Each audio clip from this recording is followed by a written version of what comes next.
Well,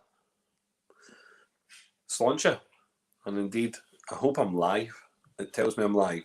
It's one of the best things about this wee programme. It says you're live, and that's it. You're ready to rock and roll. So we've got a special guest on tonight. As always, it's nice to have a special guest, so I'm not just talking to myself. Although someone said the other day, there's no doubt you could just talk to yourself all day long and not be bored of your dulcet tone. And I'm like, no, it would get very, very boring. William Fisher, an evening to you. Look, I can pop that up. Good evening, William. Listen, I've got a couple of drinks here tonight. I'm allowed to do this because I'm not drinking anything from my guests. So I'm going to just have a wee, going to have a wee drink here. Heaven Hill. Any fans of Heaven Hill bourbon? Heaven Hill. Okay. This is a 10-year-old. Comes in at 52.1%. Bourbon. Yes. Look at the colour of that. Look at that. That's some colour. So we actually had this the other evening in our whiskey club tasting. And it's the first time that we've ever had a bourbon win the night, I think. I don't remember another night like it. So a very well rated bourbon. Bit divisive. Some people not really buying into it, but it did okay. Ugh. Evening Lee, good to see you. Stuart also, how are we? Connor. Brora. That's a lovely name, isn't it? Brora. Martin, yes, hello. Robert. Michael Morris.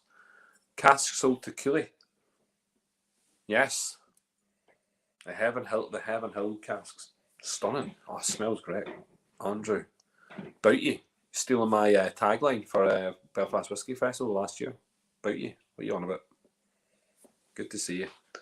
So look, we're just waiting on our guest patiently. Hi Sinead, how are you?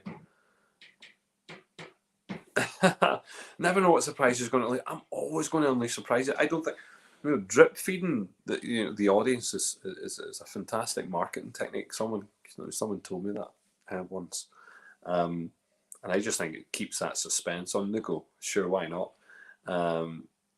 Evening, Michael. Yes, Peter. Yes, long time no hear. About half an hour ago on the phone. Thank you very much. Sorry about that.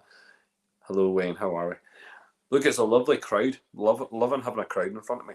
I'm on, as I say, Heaven Hill, 10-year-old bourbon, independent bottlers. So it's done by the guys over in Germany. This is the whiskey of America, but it's through the malts of Scotland, which is a German independent bottler.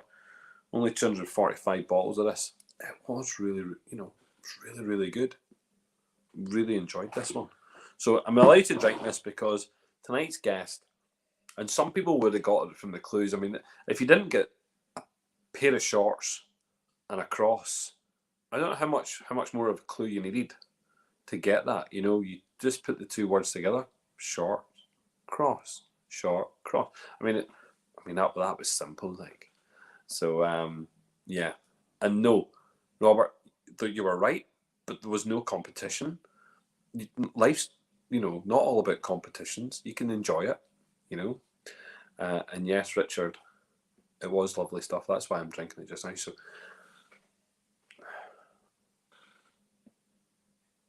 yeah, Rademon. We've got the Rademon estate on tonight. So David Armstrong, who is in the wings now, I can see him. He's looking the part. He's been busy, super busy. 12-hour distillation shift today.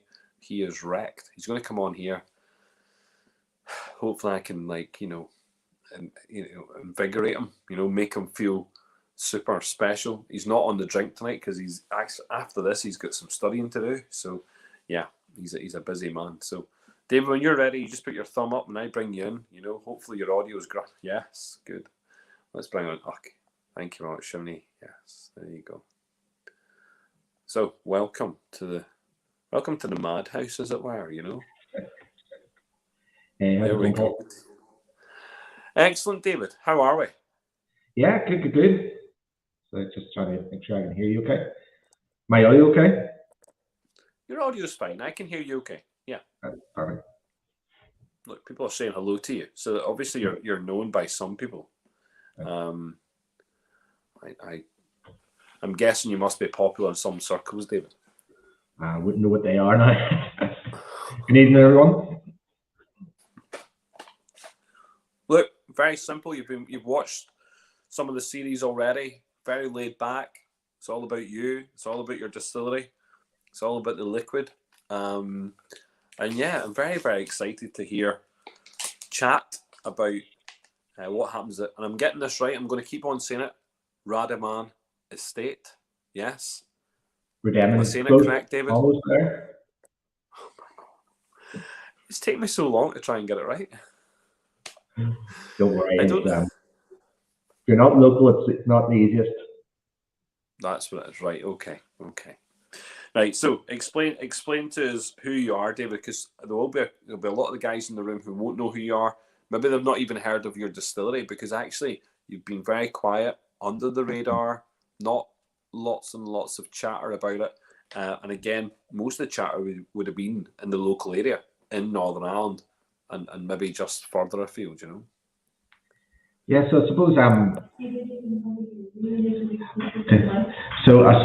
we're the distillery really is my wife Fiona's idea.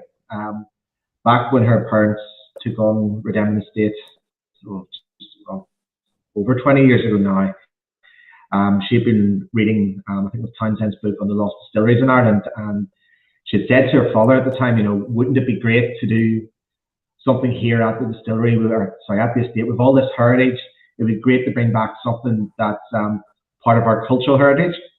And unfortunately, her dad said, behave, not enough time for this, get back to work. And that idea sort of sat until we got married back in June of 2011. And I suppose we had very different careers then. I worked as an engineer in the defence industry. Fiona worked in property as the estates manager. But we love food and drink, and in an ideal world, I suppose we would have loved to have a vineyard. But as everyone's heard me say before, it's County Down, it's not Bordeaux. We don't get the glorious sunshine for the vines. And as part of this ongoing conversation about what sort of business we'd like, Fiona says, well, we love gin. What about a gin distillery? And in one sense, I quite gullibly said, okay, let's have a look at it. So basically, for the first couple of years of our marriage, every weekend, every holiday, it became a bit of a busman's tour of distilleries, breweries, vineyards, everywhere from, I suppose, Seattle in the Northwest Pacific, right down into Seoul and Korea. And we just started to fall in love with this idea. And along the way, we've done courses with the Institute of Brewing and Distilling. So we were quite lucky that Ian Chang of Kavalan was on our course. I know he's ex-Kavalan now. Some of the guys from some of the other Scandinavian gin distilleries. But particularly when we were in the US, we just fell in love with sort of the attitude to craft. Now, their idea of craft and what we see in Europe is slightly different. They're just so passionate about this uber local thing. And I suppose, particularly when we were in Seattle, it was the first time we went into a bar and none of the spirits were from the big four. It was all local. And this sort of set alight this idea of trying to create Northern Ireland's first gin. And so come February of 2013 it was, we sort of said that, you know, we've had enough research. Are we going to do this? And we decided, yep, we'll take the plunge. We ordered our still. It arrived in sort of June, July time of 13. And we sort of spent the summer really building the distillery out, doing the steam install, water install, still commissioning, and really spent a lot of time thinking about the sort of gin in the first instance that we wanted to create. Really, with Shortcross, it was really the need or desire to create something that really had a mark of terroir about the estate and try and create a gin that reminded us of our home here. And we just worked away at that, and eventually it got into April of 14. We both left our jobs. There was no plan B. There was no going back. And we said, okay, we've got to get this gin out there. Now, we had no distributors. We had no cardboard boxes. We're still putting the labels on the bottles with sticky tape, a double-sided tape. If anyone wants a lesson on double-sided tape, just give me a shout. And we're quite fortunate. We knew quite a few people in the restaurant trade. So we know Niall and Joanne McKenna at James Street South. We know Alan and Stephen at Ox. And we went down and we saw Niall and then went around and saw Stephen and Alan and said, okay, we'll take the gin. And Niall said this, he says, guys, you know, it's Friday, it's 4 o'clock. I'm going to put us out there. And we looked at each other and we weren't that much into social media at that time. So we weren't really expecting anything. But when that first tweet and Facebook post went out, it just went bang for us. People were just like, wow, we've got a local gin distillery, we have a local distillery, it's not Bushmills. Where is this? Where can I find it? And really, it just snowballed for us through the support of local people. And that sort of was key to us really getting the distillery off the ground. Now, coming back to the whiskey side, just before we launched our gin, we had actually been at the American Distilling Institute conference. That year it was in Seattle. And if anyone's not been, you really should go to Seattle. It's the breadbasket of the States. You've got distilleries, vineyards, breweries, just about in every street corner it's in. And when we were there, we saw guys that were making whiskey at a scale of much bigger than us. So obviously we were at Westland, but also a scale much, much smaller than us. And literally, the best way to describe it is almost like a soup cooker with a bit of plumber's pipe coming out the top. And this sort of struck a chord with us because we were running into this gin business, this distillery business. We would want to make it sustainable, and we also realized that we were going to have to do products other than just gin.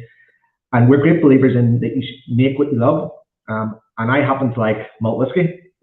And so we spent a year then in parallel with launching the gin, actually developing our brewing plants, our processes. And we began our first distillations back in June of 2015. So we've been pretty much quietly around the whiskey, in terms of whiskey, just laying down casks and not really saying an awful lot, other than here we are, we're making it, but you just got to wait. And I suppose that wait now is kind of over. So hopefully this summer, we're going to be starting to bring out our first releases of our whiskey. Wow. That's, to me, David, that's very, very exciting. So, you know, we've got waiting in the wings, as it were, whiskey from, you know, summer 2015. You know, that makes our whiskey nearly 6 years old this summer. Yeah, some of it will be, yeah. That's pretty impressive.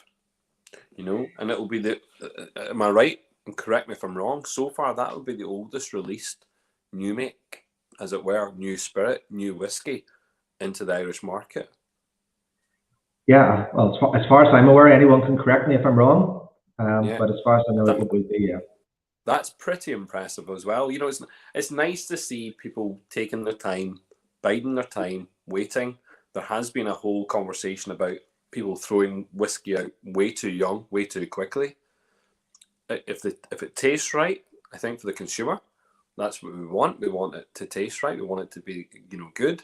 Because when we go out and purchase those whiskies, we want to have good whiskey to taste, you know. And well, I'm hoping, David, you know, from the commentary that people have, and again, it's very, very small chatter, not massive amount of chatter, but the small chatter that's going on in the background, that the expectation level, although I would say 99% of the whiskey community don't know who you are, but that even 0.5%, maybe less than that, who have heard of you, have taken into consideration some of the people who visited you, maybe the likes of Finn O'Connor, maybe, you know, some people within the industry, some bloggers potentially, who might have gone there and got a smell, got a nose.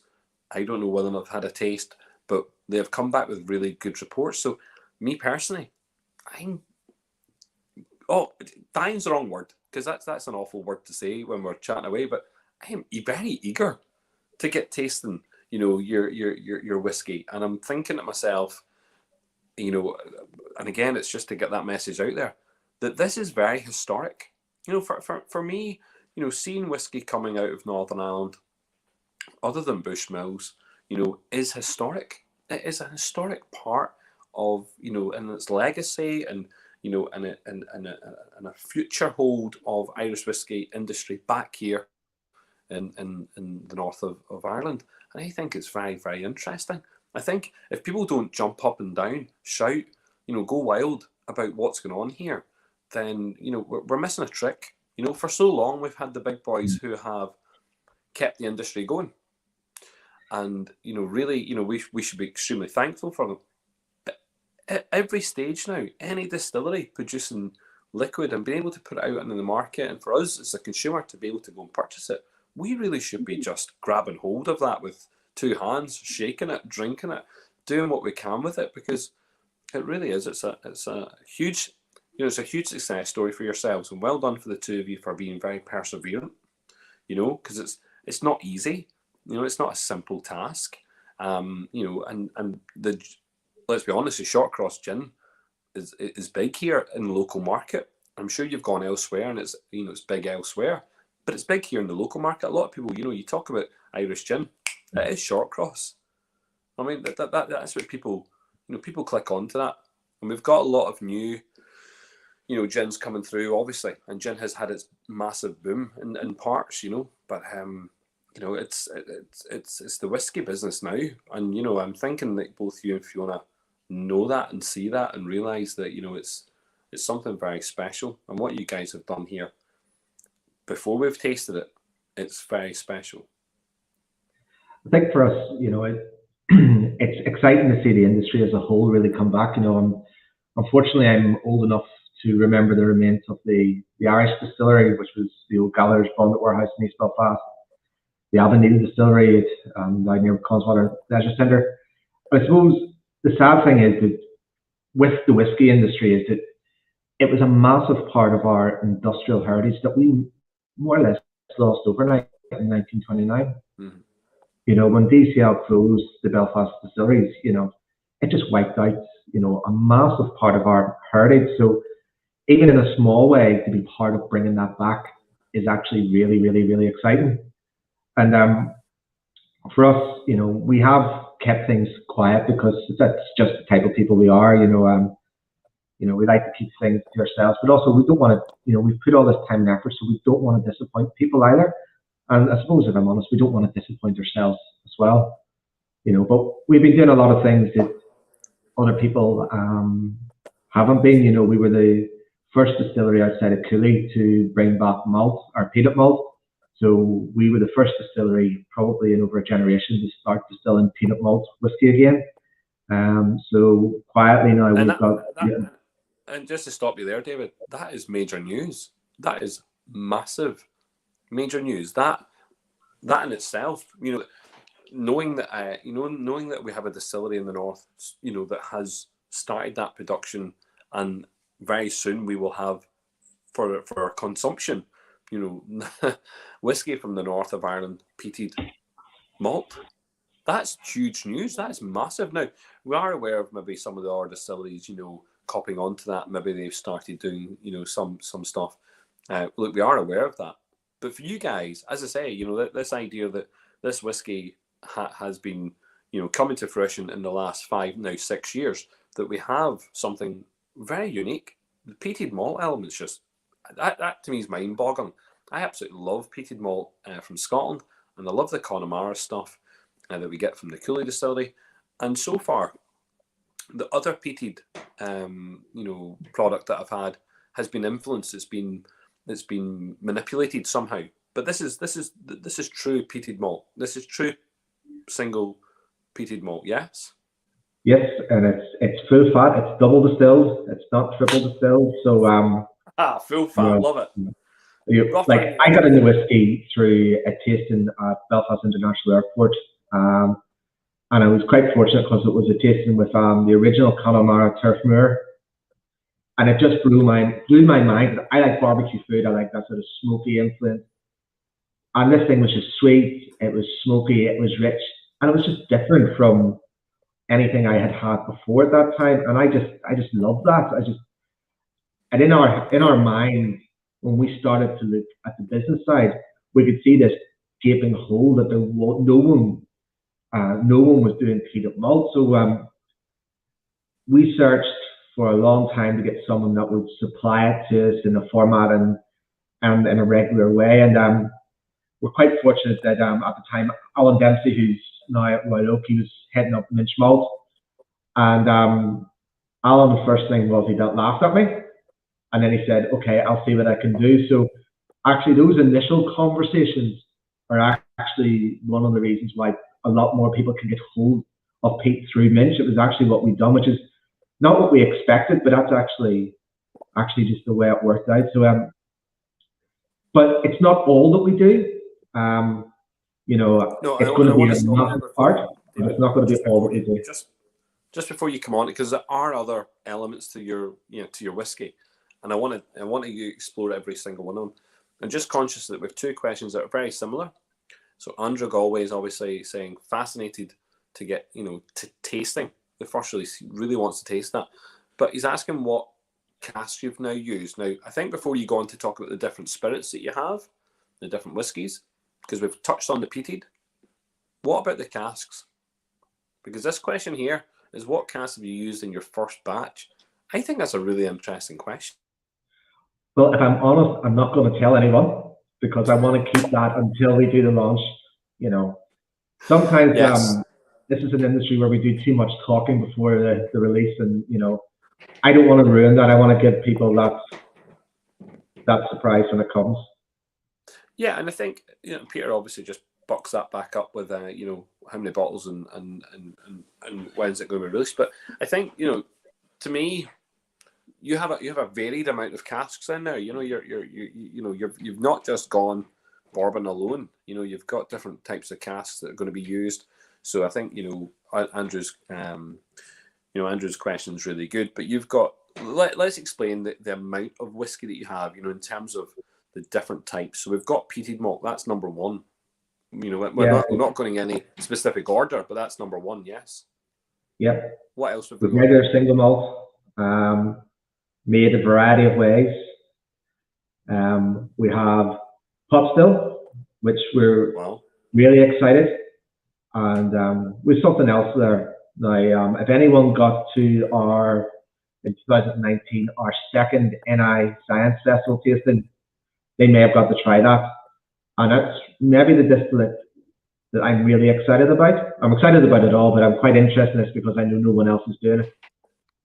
So, and the fun fact is it's now mature. So we've now mature stock of everything that we've laid down. Like all the distilleries, we're never going to have enough of what we want at this stage, but it's exciting. Yeah, so you've got peated malt, single malt done various ways, pot still, and another which we're going to keep under wraps. You're going to keep under wraps just now, and again, that's that's up to yourself.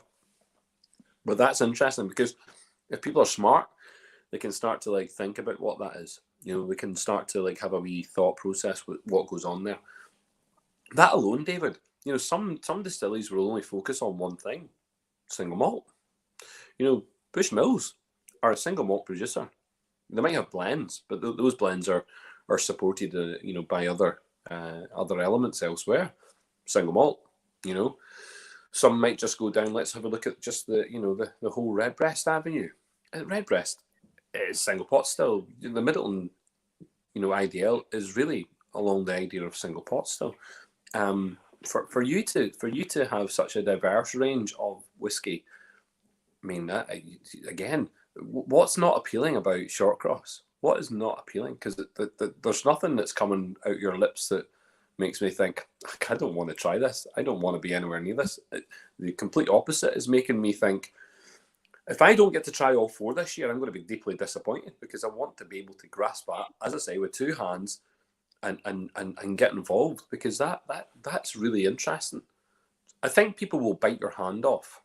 And I mean this, to get a taste of that.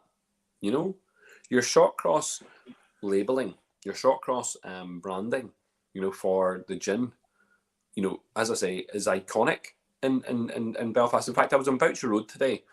I don't normally tell people this, that I frequent Boucher Road, but I was down in Boucher Road. I had to go and get something. I came out of the garage, and right across the road was a big poster, and it might have been an old one, David, that might have been there for last summer, and it was something along like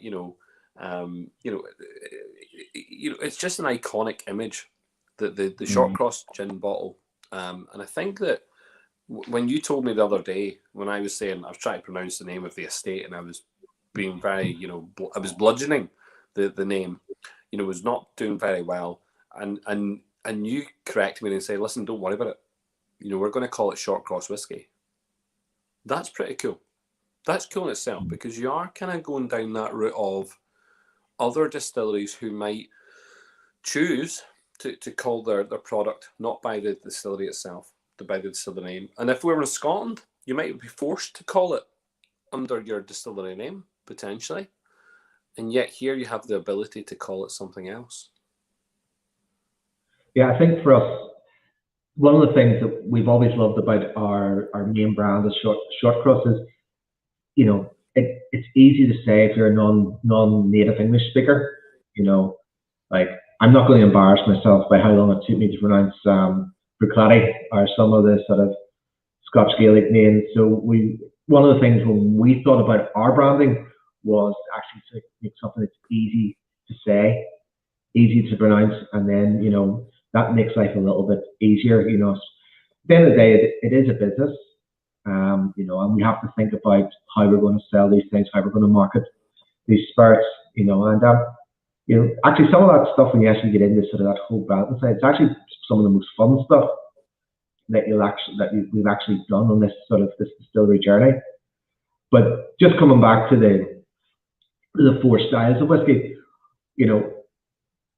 as we've got further into this, there's obviously a lot of people who are talking about, oh, we want to make pot still this way, or we want to make malt that way. I've actually just got to the stage now where we just want to make great Irish whiskey. And that's something that we're just passionate about. It doesn't matter what the style is. We just want to make the greatest whiskey we possibly can. So for me, one of the things that I'm interested in is what happens if I do a grand blend of all of the distillates once they're mature. What sort of whiskey will that give me? And that's really unique. Damn right, because it'd be from the first of all, the only type, really. In existence, because no one else is doing.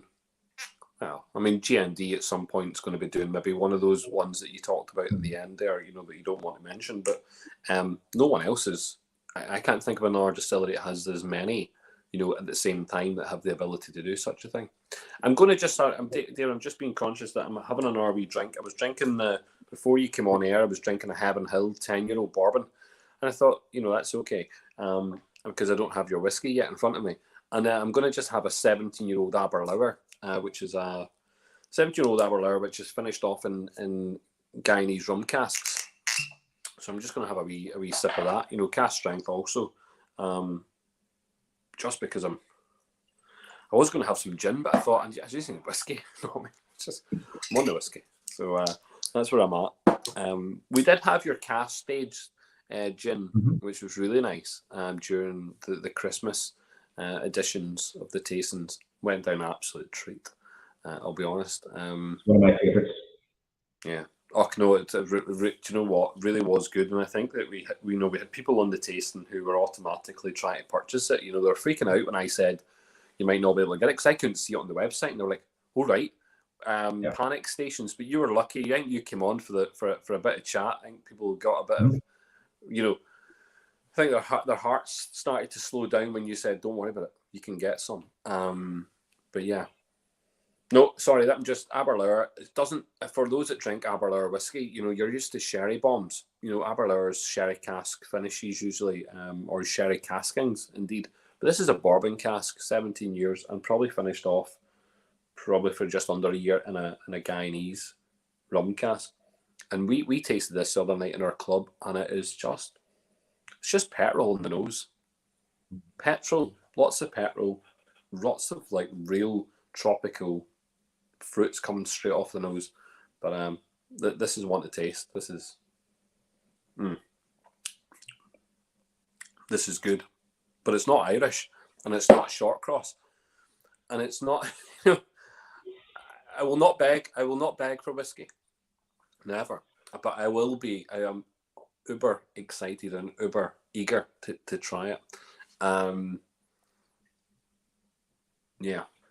I think David, I think you've got a prime opportunity here. And let's look at your compadres. Let's look at the people around you. You know, we've got guys who have whiskey maturing. You know, I think Ecklinville themselves are ahead of you in terms of the amount of liquid they have, in terms of it being matured, and yet they have chosen to hold off also. And then you've got the younger distilleries, so Copeland, Henchen, and Cologne now sitting and starting to come through. But you're at a prime opportunity. You will be the first one outside of Bushmills to release a liquid, you know, and it's just, I think it's just prime opportunity. I just think you're at the right point. And you could have done it last year, but I think you chose some really, you know, smart business decisions. I think you looked at the wider social element, what was happening in Northern Ireland, what was happening to the world, and thinking, do you know what, that's not fair. It's not right. It's not the best time to do that. Let's hold off a little bit. And I think biding your time has only just prolonged the intense kind of agony for some of us who are like, oh, we're ready for it. But now we're really ready for it. You know, we're looking for it. We want to see, what good has come. And I think everyone would be rooting for you. I really do think that. I don't think there's anyone that's just going to go, hold on. I'm not too sure about this. I think everyone would just be straight on the phone. I want to try this. I want to get this to you. So, look, you're going to be part of the festival. That's the only reason you're on the Sláinte, to be honest, is that if you're going to be part of it. I know that you wanted to be part of it last year and you couldn't, and I think that's, you know, again, you made the right choice. I think we had those discussions, but it'll be great to see you at the festival this year. Really will be, and I think that a lot of people. Yeah, no, look, you and I are looking forward to it. Okay, good, because well, for people who don't know where Shortcross is, let's talk about the estate. So the estate, not that far from Belfast. I think a lot of people, you know, because it's country, they're like, it's miles away. It's not. About a 25-minute drive from the city centre. You know, am I right? Yeah, we're about 20 minutes from the outer ring. There you go. So not far at all. Beautiful part of the world, beautiful countryside, and the estate itself is stunning. You know, really, you know, imagine turning up at, you know, some of these royal palaces. That's the entrance you get. You know, it's this beautiful gated entrance, lovely flowing river right next door, up a lovely driveway, and then we have this great distillery, stunning bespoke distillery that you can, you know, you genuinely, you know, it's photogenic. There's no doubt about it. It looks great, and seeing those stills just on the, you know, through the glass. Yeah. But a great place where you have had many visitors already, David. You know, you've had lots of visitors, particularly obviously for the gin. You've had people come there, and I suppose just this year, you know, last year obviously, you know, being very quiet, but some place that people should visit when they're allowed. You know, I think that's going to be the main driving force for people this year, is getting out and about if they can, to go and visit people. You know, they want to go and see distilleries, and I think there'll be, you know, there'll definitely be a queue to get back into to Shortcross. There's no doubt about that. Like, I can't promise that, you know, that we'll be open the way we were in the short term, but when it's safe to, we'll definitely be opening the doors again. And I suppose that's been one of the most bizarre things. Is this last year, the whole estate grounds and stuff were probably the best they had been for a couple of years, because of a lot of the work we've been doing around the grounds. Taking out non-native, going to sound like a tree nerd, but taking out non-native species of tree, replanting native species, doing all the replanting that Fiona's parents have been doing.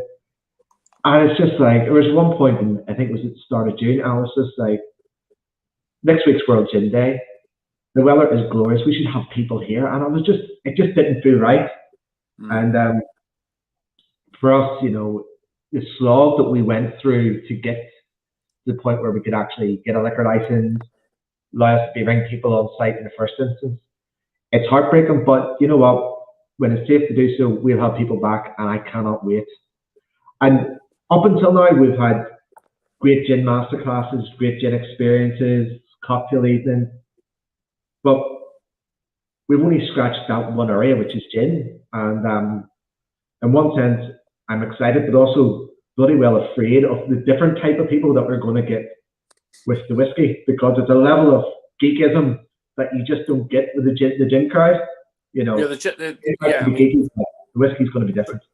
True. I mean, people appreciate gin for what gin can complement with, and what you can do with gin in terms of, those exciting kind of summer parties, cocktail nights, that gin enthusiasts and whiskey enthusiasts are apart, and they are apart for good reason. You take a lot longer to appreciate your whiskey, and I think that actually comes down to that relationship between how you make both products. Gin is made relatively quickly and can be drunk, I think, relatively quickly. Whiskey, on the other hand, it takes that longer time, and when we're sitting down and we're appreciating it, it takes longer. And I think that you do have a different type of crowd.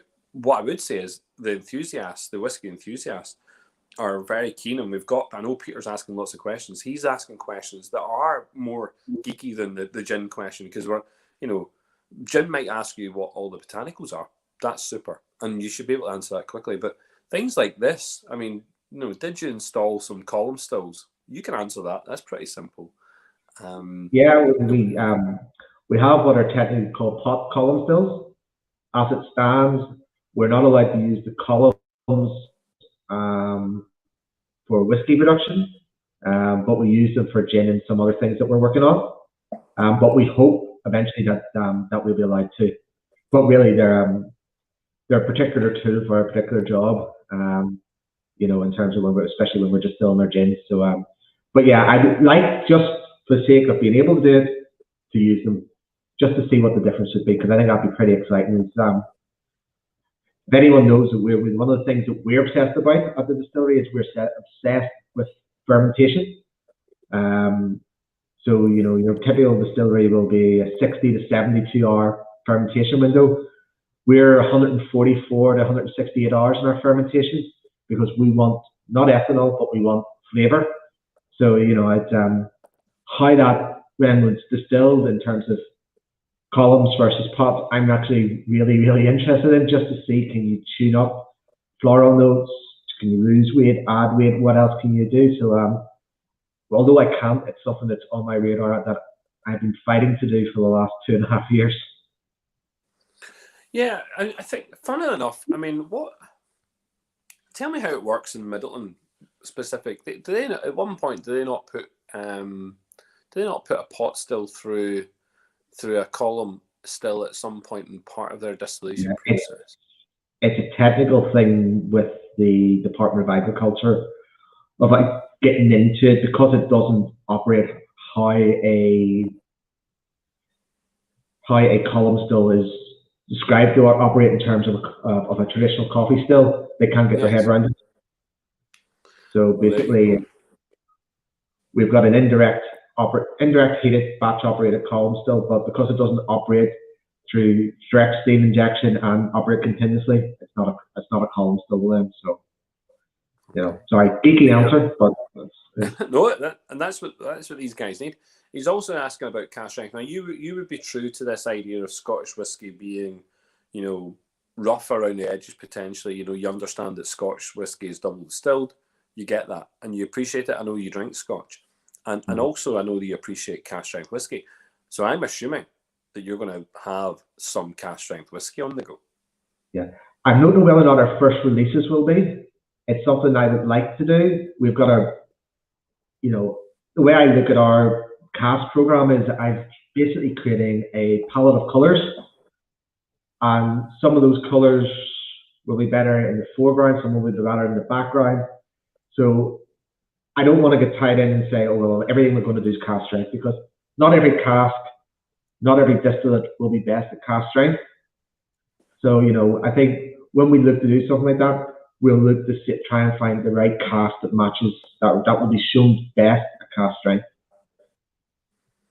And listen, David, literally blow your own trumpet. I mean, what are you most excited about? What presenting to the world out of the whiskies that you have, about maybe the casks that you have? There must be one there that you think, you know, I've seen this, I've witnessed it, I've progressed it. It's been part of me for the last 5-6 years. What am I truly, you know, what am I expecting to give to the consumer? What's the one thing that I go, that's it, I want you to taste this. If you taste nothing else, you must taste this. What is it? In one sense, it's actually maybe the cast that we had in the still house that we were doing the tours, where everyone's had the chance to, those that visited have had the chance to nose the cast. But then that first cask of peanut malt that we laid down, because it is such a marker in time when we said, you know what, we've brought Pete back to NI, we've brought Pete back to Ulster, you know, this lost practice. But then is it when we finally got our pot still process right, those first casks were actually, it's all come together. There's just so much that we want to tell, but you know, we've just got to take it one step at a time, you know.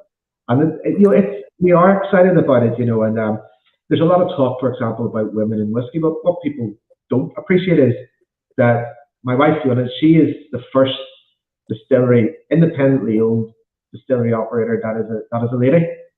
You know, it's a real female first. It's, you know, people see me because sometimes I'm sort of the one that's doing the tours, but the real inspiration, the person that deserves real credit, is actually Fiona. It was her idea, it's her drive.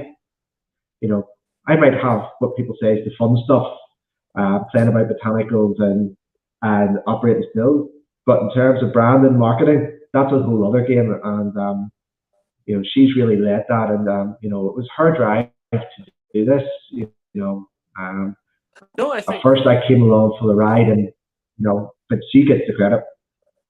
I think that's interesting. I think, you know, to be frank, there has, you know, there's been a marked change in conversation about who is involved in the industry, who and how people are involved in the industry.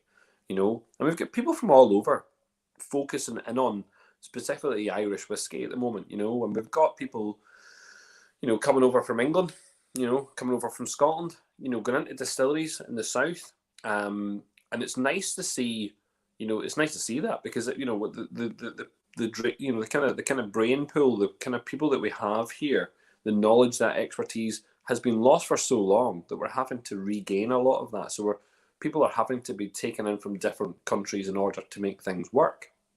But to have someone here in Northern Ireland, you know, local, making it happen, and for Fiona to like stick her neck out, you know what I mean, and you know, make waves, as it were. I think it's fantastic. You know, I absolutely think it's great. And what I would say is, cannot wait for Fiona to be involved in the Whiskey Week, because one thing I would like to see is more people from the distilleries, particularly owners, you know, coming involved and being involved, because, you know, a lot of it wouldn't be done without them. Now, in some of the big corporates, you know, they're lost, and it's left to the blenders, and it's left to the distillers, and then actually in some cases they're that big that they're left to the ambassadors, and that's the end of the discussion. But actually, to have Fiona, who I know is extremely passionate about the gin, to hear her talking about the whiskey, I think will be a new conversation. You know, so far we are now having, you know, a recognition. And I was not even aware of this until I had the Bushmills tasting last week with Lauren from Bushmills. But I was not aware that Helen Mulholland had worked there for so long and had no recognition, had no name on no bottle until the Causeway Coast collection came out. That to me was, I was taken aback by that. I was like, hold on, are you kidding me? You know, she was there when she was laying down the barrels 28 years ago. Whatever it was, you know, and all of a sudden, or you know, however long it was that she was there, and all of a sudden with the 20-year-old Malaga, sorry, that she wasn't named on that until now, and yeah, so it's nice. It's a nice change in conversation, isn't it? Because actually, it's more refreshing. But I think for us, if we're going to see that, you know, it's about seeing Fiona. Let's get her up here, because David, you know, we know that you have different. How should we put it? You have different parts to play within the industry, just as, you know, David at, you know, Shortcross, but you also have, you know, your role at IWA, you know, that you have, and yet it'd be nice to see Fiona coming in for the chat and see that enthusiasm. And I think there's a beautiful history about her family and how they've taken over the estate.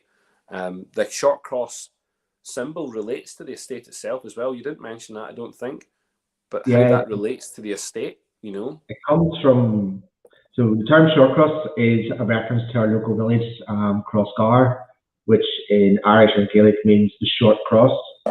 We always wanted, locality is super important to us. So we're proud to have our village name on our bottle, on our logo, our branding. But when we were doing the design research, we came across a short cross penny, and it's an old Anglo-Saxon, Anglo-Celtic coin, but from an Irish perspective, it was the first coin to be minted by Henry II in Dublin after the Normans invaded Dublin. And it was really a way of exporting Irish silver. And as we have always wanted to export our products, it was really the perfect logo to tie in with the brand name. And also, if you're on Google Maps, or Apple Maps, one of them, it's also visible from outer space. So we changed part of the car park into actually the short cross penny. So I think, as far as I know, maybe not so much as a brand name, but as a logo, it's the only one I know it's visible from a distillery in Ireland from outer space. That's pretty cool. That's pretty funky. I'll have to check that. I haven't checked that. I'll Google and Apple Maps that when I get the chance. No, one of them. I never remember which. That in itself is pretty cool. But again, it just brings it back to this, the where you are, the estate that you're in, the distillery itself is stunning. It really is, and it is a place where I think that people should go and visit. And they will get the chance. I know, David, that you're conscious. You're a very conscious person when it comes to the virus and what's going on. You've been very proactive, and I really appreciate that. But you're conscious that it will take time to get to the levels that we'd even be dreaming of, to have people rushing in and rushing out of venues. So it will take time here in Northern Ireland, but I think we're on the right kind of track now. And it will be nice to see people come out and visiting. And I know that Fiona has probably been listening very attentively in the background, and I hope she's realised that you've had time to talk. If there's anything else you want to say, David, you can say what you like. This is your 5 minutes of fame, really. Do you have plans? Maybe that's a question for me, right? So, do you have plans to take your, you talk about exporting.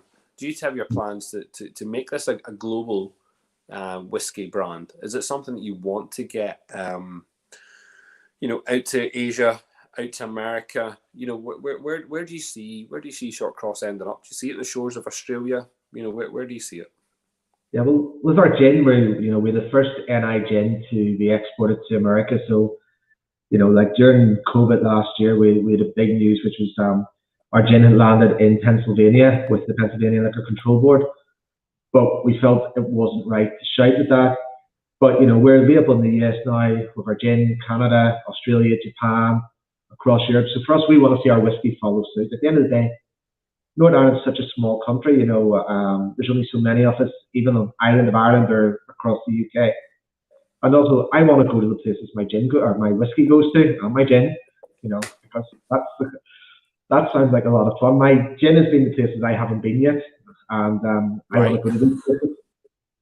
Listen, I'll come out for a tour with you. If you're offering a passenger seat, I'm here. I'll happily take a wee trip out.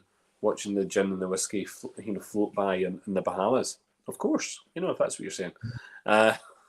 Listen, I've really enjoyed this evening, David. I really have, and look, you've been very supportive of the festival, very supportive of Sláinte and what we've done here. But you've got involved in our tastings, which I think is great. And we've got a lot of supporters. I know that specifically locally, who genuinely champion you. I know that Louise, who's involved in Belfast Whisky Club, can't stop talking about the distillery. We've got a couple of our club members who rave about the gin, and I think that there's been that much, as I say, small chatter from people who I listen to in the whiskey world, that there is just a high level now of expectation, not necessarily just on the taste, but this idea that we're going to get new whiskey.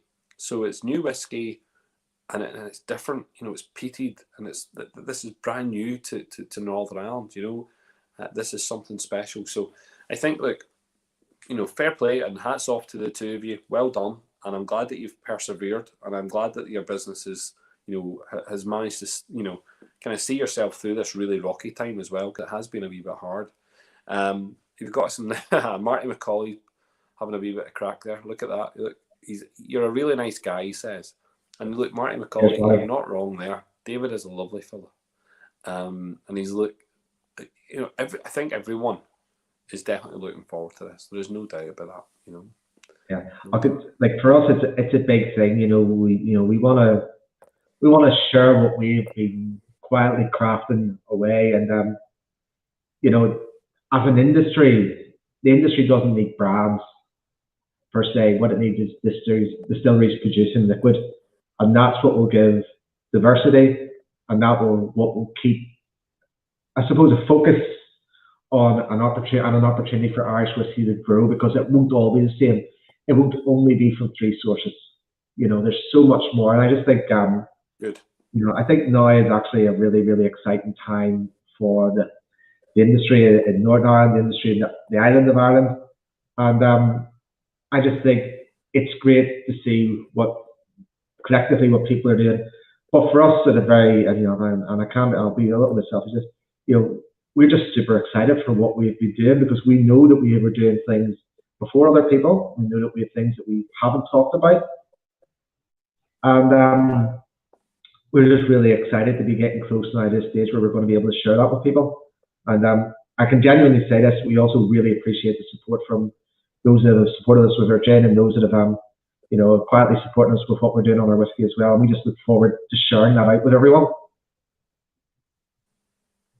Good, and and I think everyone will appreciate that, you know. David, I'm going to talk about stuff. I'm going to move on to talking about Belfast Whiskey Week. You can stay here if you want. You can leave. It's up to yourself. But I'm going to be on here now for a little while, just talking about some of the kind of semantics of the festival.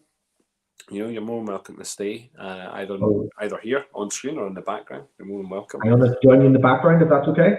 Not a problem. I take off. So listen, Sláinte, David, thank you very much for joining me this evening, and I've really appreciated it. So thank you very much. Sláinte, well, catch up with you soon. Thank you. Sure, sir. Thank you. Okay, so it's just me just now, and here that was great. Do you know what? I really hope that people, I just hope that people understand what was going on here with Shortcross. Absolutely unreal. It's just a breath of fresh air. It's just like, you know what, we've had lots and lots of whiskey, you know, coming from those major distilleries, and we've got some really nice stuff being, you know, coming through from the coolies, from the Bushmills, which are being manipulated by all those great distilleries around the country while we wait. And yet, Shortcross didn't do that. You know, David didn't do that. He didn't go and purchase other whiskey and, you know, and then put it out there. He's waited, and he's had the gin. You know, the gin is really, you know, has created that brand. And I think, you know, to have Shortcross gin and then Shortcross whiskey, that's a very smart ploy. I'm loving it. Look, so yeah, let's talk about for a second. Let's just have a wee chat. Give me 1 sec, and let's just do that. Okay, so a little bit of semantics. Let's just get a couple of things right, okay? Because there's been a lot of queries regarding Belfast Whiskey Week, and I think that if you're listening to this and you understand at the end, it will be very good for you. If you don't, start to private message me and have conversations with me, because, you know, I don't want there to be any ambiguity as to what's going on during the festival. And here, listen, a couple of people are saying some nice things. Yes, well done, Wayne. Yes, David, all the best. 100% Adrian. Oh, good to see you, Adrian. Didn't even notice you there. Had you been on earlier? I didn't notice a comment. Sorry. And yes, Peter, it is an interesting story. So yeah. So look, a couple of bits and pieces. The tickets that are on sale just now are early bird only, and they are early bird only because, you know, we're trying to let those who are supporting the festival early on get, the best kind of, the best kind of passes for the festival. And it's a pass. So the passes that are available, it's not a single ticket. It's a pass to the festival, to the whole thing. Okay? So just like if you go to a festival, music festival, comedy festival, whatever type of festival it is that you go to, think of festival, keep thinking festival. Belfast Whisky Week is a festival. Okay? So it includes music, comedy, food, you know what I mean? And guests and speakers and debates, and there's lots of things that happen. It's a festival. Nothing, do not get confused. It's not an exhibition. It's not a tasting or series of tastings. It's a festival. And Belfast Whisky Week is providing that festival. We're providing a space for everyone to come together and have loads of crack and have loads of fun. Now, it might all be virtual, but we are going to be live broadcasting, which means we're going to be broadcasting the festival, and also means that we're going to have people, hopefully, in different venues where we're doing those broadcasts from. Let's talk about the passes for a second. They are passes to the festival, okay? And what you get in your pass, okay, you get an exclusive glass. So there's 2 glasses this year. One, for the pass holders, is an exclusive glass. Very exclusive glass. Won't be given out, other than to pass holders, okay? You can potentially buy it separately, but it'll come with a cost. You get a t-shirt. You get a festival t-shirt. Why wouldn't you get a t-shirt for a festival? That's pretty cool. You also get Irish Whiskey Magazine. Well done. So it's going to be the latest edition of that. You're going to get your pack of trump cards. People are asking me, what's these trump cards? You'll understand when you get these trump cards what they are. Okay, top trumps. Play top trumps. You'll understand what they are. Bit of crack, bit of fun. And again, a festival wouldn't be the same if you're not like sitting in your tent at the end of the night, with a couple of drinks around you playing cards. Anyway, there's a deviation. Okay. You also got a program, so a physical program. There's that many tastings on the go. There's that much of a schedule on the go that you need the program. That you're going to need that program. So the pass includes all of that. The only other thing which is exactly the same in all of those passes, okay, is the thing called the bonus box. For those that don't know what the bonus box is a selection of about 27 different samples provided by brands and distilleries for the festival.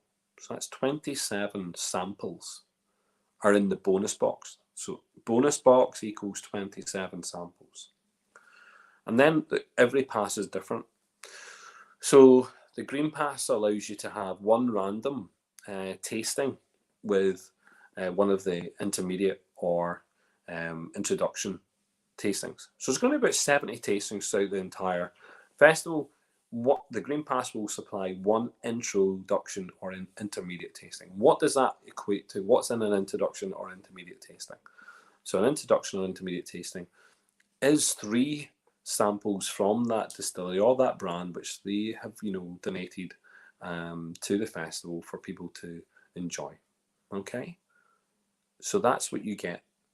And then we move through to the different passes. Then in the blue pass, you're entitled to 4 of those random intermediate introduction tastings. And into the red one, you then get a mixture of both intermediate introductions and also the second tier, which are the kind of showcase and enthusiast ones. What do we mean by showcase and enthusiast? Let's just put that in the context. That should be roughly 6 samples in each set.